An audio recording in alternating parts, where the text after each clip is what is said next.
আর মাত্র দুদিনের অপেক্ষা, তারপরে আছে ভাইফোঁটা। আর ভাইফোঁটাতে কিন্তু এই সন্দেশ রেসিপিটা তোমরা বানিয়ে ভাইদের দিতে পারো। খুবই সহজ, এর জন্য ছানা তৈরিরও দরকার পড়বে না।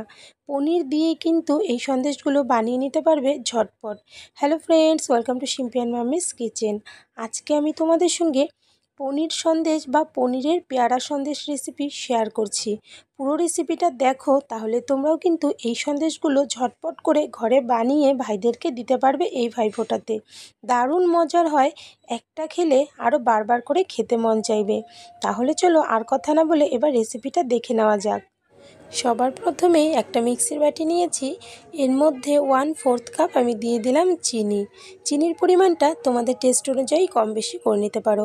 ফ্লেভারের জন্য দিয়ে দিলাম 2টো এলাচ। তোমরা চাইলে এর মধ্যে কেশর অ্যাড করতে পারো বা অন্য কোনো ফ্লেভার যেমন কেওড়া জল, গোলাপ জলেও অ্যাড করতে পারো পছন্দ মতো। এবার দেখো, চিনিটাকে আমি গুঁড়ো করে নিয়েছি, বেশ সুন্দর কিন্তু চিনি আর এলাচটা গুঁড়ো হয়ে গেছে। এবার এর মধ্যে অ্যাড করব আমি পনির। এখানে আমি প্যাকেট পনির নিয়েছি। তোমরা প্যাকেট পনির যদি থাকে সেটা নিয়ে করতে পারো, অথবা যেই মিষ্টির দোকানে খোলা পনিরটা কিনতে পাওয়া যায় সেটা দিয়েও করতে পারবে। এখানে আমি 200 গ্রামের একটা পনির নিয়েছি।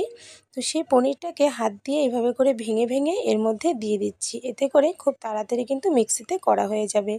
এবার এই সব কিছুকে আবারও একটু মিক্সিতে ঘুরিয়ে নেব। আর পনিরটা যদি তোমাদের মনে হয় যে ড্রাই হচ্ছে না ঠিক করে, এর মধ্যে 1/2 কাপের মতো লিকুইড দুধ অ্যাড করে এটাকে করে নিতে পারবে। এদিকে দেখো, পনির এবং চিনির মিশ্রণটা কিন্তু রেডি হয়ে গেছে। আর এটা বেশ ড্রাই ছিল, যেই কারণে এর মধ্যে আমি 1/2 কাপের মতো লিকুইড দুধ অ্যাড করে এটাকে পেস্ট করে নিয়েছি। এবার এটাকে রেখে দিচ্ছি। এদিকে আমি একটা কড়াই নিয়ে নিয়েছি, এর মধ্যে 1 কাপ নিয়েছি লিকুইড দুধ, এর মধ্যে 1/2 কাপ দিয়ে দিচ্ছি গুঁড়ো দুধ। তোমাদের কাছে লিকুইড দুধ যদি না থাকে সেক্ষেত্রে 1 কাপ জল নিয়ে নেবে, তার মধ্যে 1 কাপ গুঁড়ো দুধ অ্যাড করবে। তারপর সেটাকে ভালো করে জাল করে ঘন করে নিতে হবে।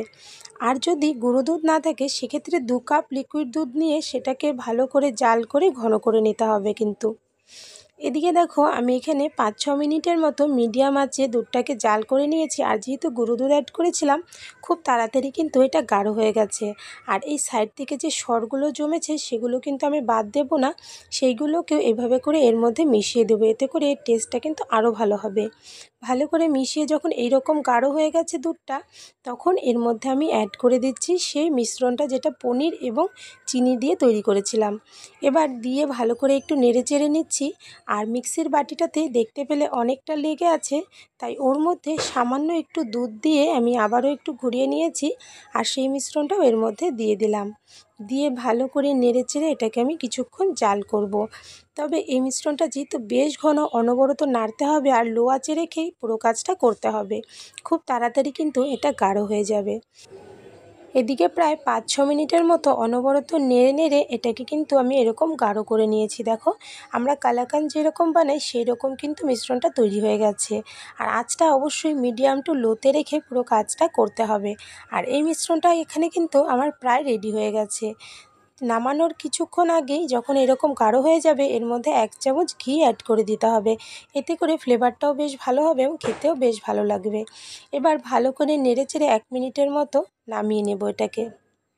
মিশ্রণটা নামিয়ে আমি একটা প্লেটের মধ্যে এইভাবে করে ছড়িয়ে রেখেছিলাম। আর এতে করে খুব তাড়াতাড়ি কিন্তু মিশ্রণটা ঠান্ডা হয়ে গেছে। এখন এটা হালকা গরম আছে, হাত দিয়ে ধরা যায় সেরকম। এবার হাত দিয়ে ভালো করে আবারও একটু এটাকে স্মুথ করে নিলাম। এবার এর থেকে আমি ছোট ছোট লেচি করে নিচ্ছি।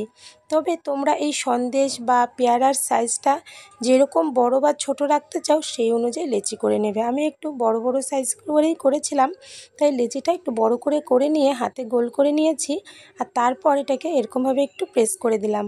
এতে করে দেখতে বেশ ভালো লাগে, একটু অন্যরকমও মনে হয়। তোমরা তোমাদের পছন্দ মতো শেপস দিয়ে নিতে পারো। এভাবে করে আমি কিন্তু প্রত্যেকটা সন্দেশ বা পেয়ারা সন্দেশ বানিয়ে নিয়েছিলাম। আমার এই পনিরের পেয়ারা সন্দেশ রেসিপিটা তোমাদের কাছে কেমন লাগলো অবশ্যই কিন্তু কমেন্টসে জানিও। ভালো লাগলে লাইক করো, শেয়ার করো বন্ধুবান্ধবদের সঙ্গে। আর আমার এই চ্যানেলে যদি নতুন হয়ে থাকো তাহলে চ্যানেলটাকে প্লিজ সাবস্ক্রাইব করে নিও। সাবস্ক্রাইব করে পাশে থাকা বেল আইকনে অল বাটনসে প্রেস করে দেবে, তাহলে এই চ্যানেলে আপলোড করা যে কোনো নতুন ভিডিওর নোটিফিকেশন তোমরা কিন্তু সবার প্রথমে পেয়ে যাবে। পনিরের পেয়ারা সন্দেশ এখানে আমার একদম রেডি হয়ে গেছে। তোমাদের ভেঙেও দেখিয়ে দিলাম ভেতরটা কেমন হয়েছে। দারুণ মজার এই পেয়ারা সন্দেশগুলো অবশ্যই বানিয়ে দেখো। নর্মাল পেয়ারা সন্দেশ তো সবাই খেয়েছো, তবে পনিরের পেয়ারা সন্দেশগুলো একবার বানিয়ে দেখো। আর ভাইফোঁটাতে ভাইদেরকেও বানিয়ে দিতে পারো, সবাই কিন্তু পছন্দ করবে। একটু অন্যরকম, ঝটপট তৈরি হয়ে যায়, ভীষণ ইজি একটা রেসিপি, কিন্তু খেতে দারুণ মজার। অবশ্যই বানিয়ে দেখো, আশা করছি ভালো লাগবে। আর এরকমই আরও একটা রেসিপি নিয়ে আবারও দেখা হবে। আজকের জন্য বাই বাই।